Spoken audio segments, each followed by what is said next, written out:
The so-called Cars and Cows agreement with Japan is a done deal tonight, with Tony Abbott and his Japanese counterpart having struck a trade deal 7 years in the making.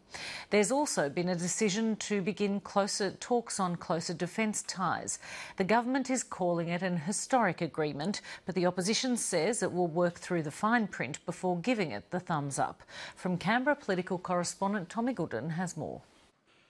Tony Abbott's been accorded the highest respect in Tokyo, meeting the Japanese Emperor and enjoying lots of FaceTime with Prime Minister Shinzo Abe. There is serendipity in the fact that we are talking together at the time of the cherry blossoms. The symbolism over, tonight came the substance. This is the first time that Japan has negotiated a comprehensive economic partnership agreement or free trade agreement with a major economy, particularly a major economy with a strong agricultural sector. On the Australian side, beef is the big winner. A hefty 38.5% Japanese tariff now applies. That'll be cut in half for frozen beef over 15 years and by more than a third for fresh beef over 18 years.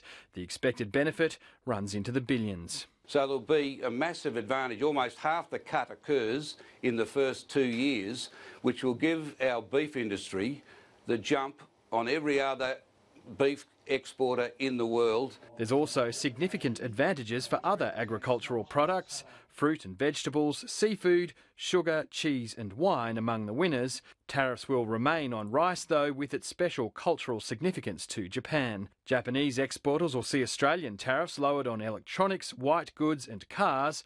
Australian consumers will see prices fall as a result. The last trade deal between Australia and Japan was in 1957, struck between the Liberal Party's godfather Bob Menzies and Shinzo Abe's grandfather, Prime Minister Kishi.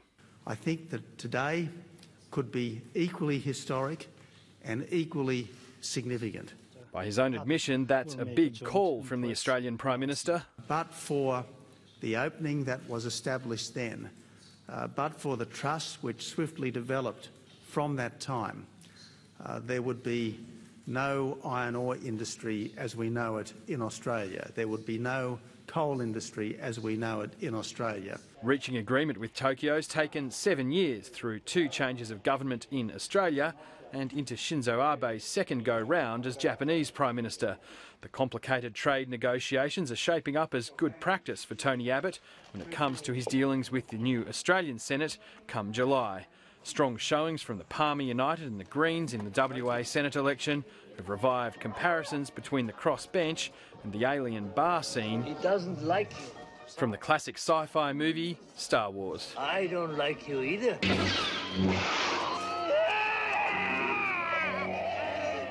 The Ewoks and the Rebels managed to work together in the end, so I'm hoping that will be the way it'll work.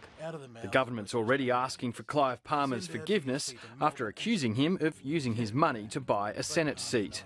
What I would invite people to do is not to take recriminations against each other because of the campaign. I think we'll see a bit of Palmer karma as Tony Abbott finds out exactly what it means if you attack Clive Palmer. With his position significantly strengthened in the Senate, Mr Palmer showing he'll bargain hard on government priorities like paid parental leave. Maybe the women that are earning the less need the more money and the women earning more need less. And changes to the Racial Discrimination Act. There may be some problems with 1 or 2 words of it, we'll have to have a look at that. But we're not in favour of what Mr Brandis has said. The bloodletting after Labor's poor performance is showing no sign of letting up. The mining tax, the carbon tax have been an ongoing problem for at least 5 years. Retiring Senator Mark Bishop voted to keep the mining tax last month, but now says it's time for Labor to abandon support for it. Why on God's green earth we defend a failed tax that doesn't raise money, I will never understand. On that, the government agrees.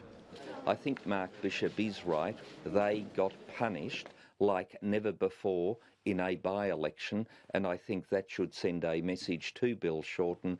Labor's not just divided on policy. Joe Bullock's a right-wing union heavy with a criminal record and a disdain for Labor's rank and file, and he's headed for Canberra. Little wonder some in the party are again calling for a rethink of links with the union movement. Tom Iggulden, Lateline.